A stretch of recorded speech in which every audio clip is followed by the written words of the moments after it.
தூத்துக்குடியில் மிக மோசமான பெண்ணை பாலியல் தொல்லை கொடுத்த புறம்போக்கு நாய்களுக்கு தூக்கு தண்டனை வழங்க வேண்டும்.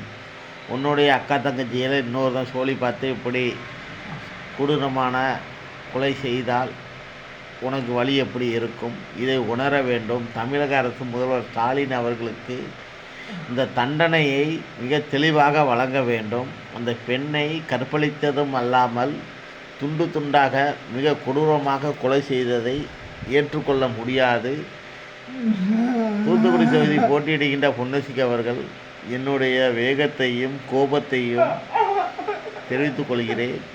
கனிமொழி அம்மையார் அவர்கள் இந்த போராட்டத்தின் போது கலந்து கொள்ளும் போது வரும்போது மக்கள் ஆபாசமாக பேசினார்கள், கோவப்பட்டார்கள். இது எதற்காக? தமிழக அரசு பதவியில் இருக்கும்போது திருத்திக்கொள், நீங்கள் இப்படி ஒரு இனிமேல் நடக்கக்கூடாது என்பதை நம் உணர வேண்டும் என்று நீங்கள் அந்த இடத்தில் இருக்கிறீர்கள். எதற்கு ஒரு நாடாளுமன்றத்துக்குள் அந்த கோரிக்கைக்கு ஒரு வழிகாட்ட வேண்டும் என்று சட்டம் கொண்டு வர வேண்டும் என்று சொல்லி தமிழக முதலமைச்சர் ஸ்டாலினுக்கு எனது வேண்டுகோளை தெரிவித்துக் கொண்டு, எனது இறந்த சகோதரிக்கு நீதி கிடைக்க வேண்டும், நேர்மை கிடைக்க வேண்டும், அவன் வாழக்கூடாது என்பதை வன்மையாக கண்டித்து இன்றைக்கி எனது போராட்டத்தை நான் தெரிவித்துக் கொள்கிறேன். நன்றி, வணக்கம்.